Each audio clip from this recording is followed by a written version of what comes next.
So this is the first and only mod for the S, basically. Coilovers, Ohlins. Yeah. Are these the brand new ones? These are the Chinese ones, the knockoffs. They're the Buddy Club rebranded. For some reason you gotta put them together, so the more money it costs, the more work you gotta do. What else is this? The springs? What is this? And then these, dude. Oh shoot, dude. Is it a flashlight? Yeah, dude. It's the shock. I'm probably gonna use this at home. You guys, so we got the Ohlins all put together and built. We got the two rears and then the two fronts. We get set up the preload. We did 20 millimeters, which is the socket bomb recommended on the rears, and then 1 millimeter is just what the Ohlins instructions said to do with the fronts. The only other thing is that with Ohlins suspension for the S, especially in the rear, if you want to go low, so you can tell there's not much shock travel here.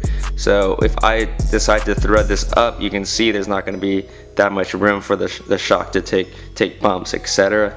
So what I had to do is I bought these, let me show you this, the socket bomb lowering forks. So boom, here's what it looks like. And what this is going to do essentially is you put it, you're going to spin this lowering fork off the standard one, and as you guys can see, this one, it's gonna go here, and look how much shorter it is. So instead of having to spin this up to make the shock shorter, we can add these, which have less length, as you guys can see how much shorter it is than the standard one. So that's what you gotta do if you wanna go flush with your S with the Ohlins. You gotta buy these lowering forks. So just another additional cost on what is already a pretty pricey set of suspension. So we're in my garage right now, CR behind me. We're all ready to go, get the suspension coilover installed ready on the car. We're gonna be putting it on all fours, get the tires off, and I got a couple other little suspension things I'm gonna be doing, but this is pretty much the only DIY or like install video you're gonna see on the whole channel of the CR, because for this car, don't want to do anything to it besides just get new wheels, suspension on there, so that's gonna be it. Not gonna touch this car after that, or at least I'm gonna try to resist buying other additional parts for the car. But we also have a couple other things I'm gonna be doing to the suspension, but we're gonna get into this. I'm gonna show you guys that right now. So the other thing you gotta do is you gotta get, when you're making the front and rear a lot lower, you gotta get these front camber joints. So we got the evasive camber joint kit as well. So we're gonna have to add those onto the car. And the other thing is we got the front anti-bump steer kit. Alright, I'm gonna hit you with one last look at the car with the Advent RZ2s on the car and on the 4x4 ride height. As you guys can see, look at that, boom, monster truck status. But this thing's gonna be looking pretty sweet. I'll show you guys the new wheel setup I got coming. But RZ2 is not a bad wheel, but it ain't the sauce, you know. Alright, so we're gonna got the wheel off. It's gonna be super simple, and hopefully these bolts are compliant, but 17 millimeter here, 17 here, and then one on the bottom, and then a couple bolts in the top of the hood, but like, should be super easy to do this.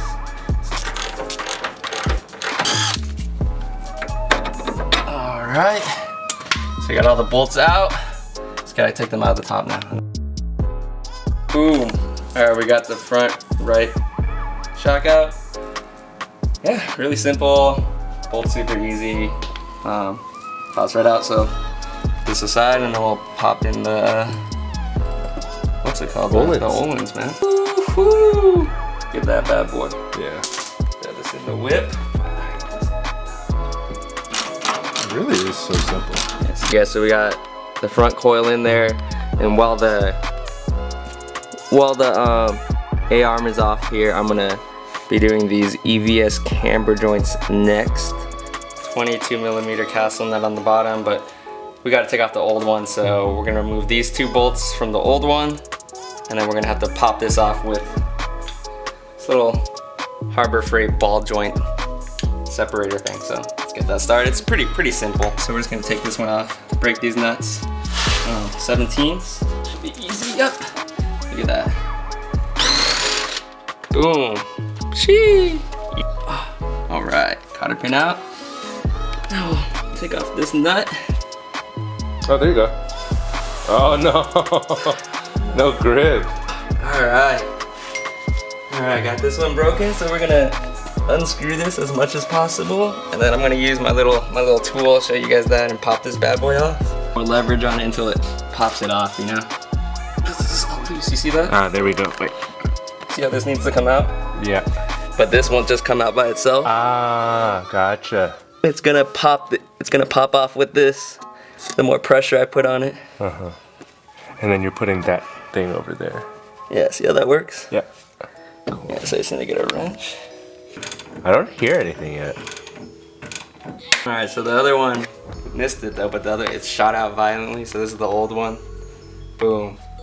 Hit in the trash with that bad boy. And then we're gonna throw in this bad boy. See the difference? This one's way taller because it's gonna realign the suspension. I got a little grease on here.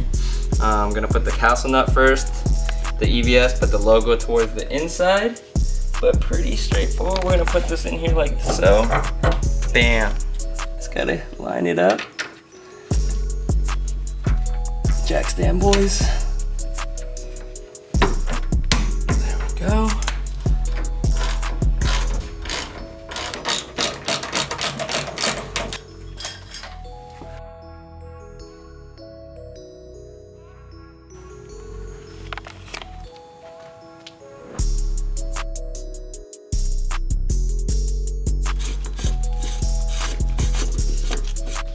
All right, so you can see we got the front all buttoned up. I think the ride height's pretty decent, but we'll figure it out. I lowered it probably like a good 1.5 inches. So I'll just show you guys the rear. I got that one in already, but the rear is super simple. It's just one bolt on the bottom, and then the two that hold the strut on the top. The only thing interesting is inside the trunk. You got to remove a little bit of stuff, but it's really basic. I'll show you that real quick. So to get to the struts, they're behind this little carpet. So you take off the carpet. For the left side, you got to remove the fuel filler neck because it's in the way of the things back there. But once you get it out of there, it's just 3 bolts from the gas cap. Then you can easily access from the top. So we're just gonna unbolt that, unbolt the bottom one, and throw the Ohlins in there. And that's the rear. Nice. No leverage. That's all it was.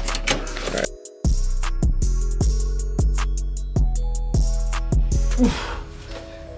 Just like that. It should be super easy.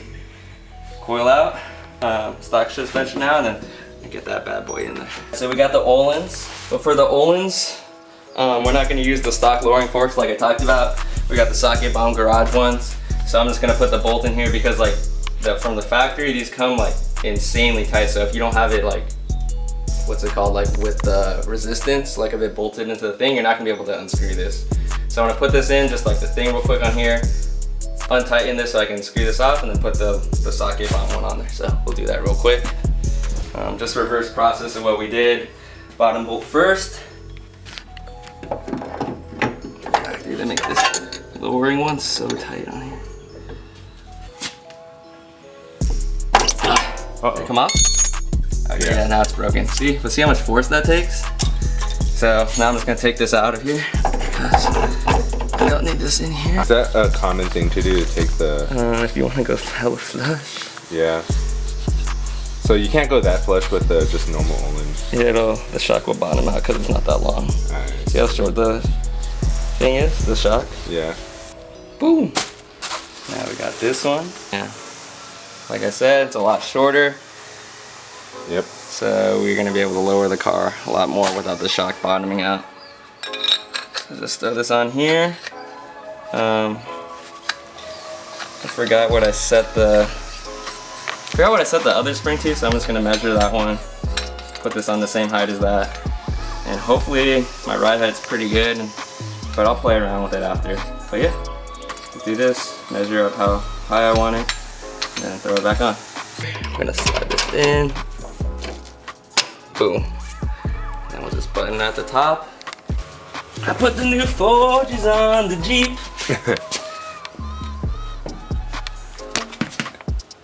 Is Forgiato a real Italian company?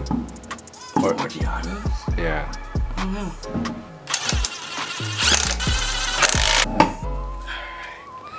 Alright you guys, so there it is. It's on the ground now. Coils all installed. This is like the ride height that I put it on. I had no idea where it'd be at, but as you can see on the front, it is like slam. This is like maybe a centimeter from touching the fender. Like you can just get a piece of paper under there from it sitting literally directly on top of the fender. The rears look decent. Rear, the height is decent. I might have to raise it a tad, but it looks pretty good on this side. The other side's a little lower, but my driveway isn't the flattest, so it's not the best way to tell the ride height. Alright you guys, so that's gonna do it on today's video. That's the Ohlins and camber joint install on the CR over here. Car looks alright on the Advan RZ2s, even with it like flush and slammed. It looks pretty good, but it's you know, it ain't the sauce, right? So checking back later you guys for the new wheels and tire setup I'm gonna be putting on this thing, and once I get the ride height all sorted out in a minute over here, so I can go and take the car over to True Works to get it corner balanced and all of that. Yeah, but that's the coil install. I'm pretty excited to see how the coils run.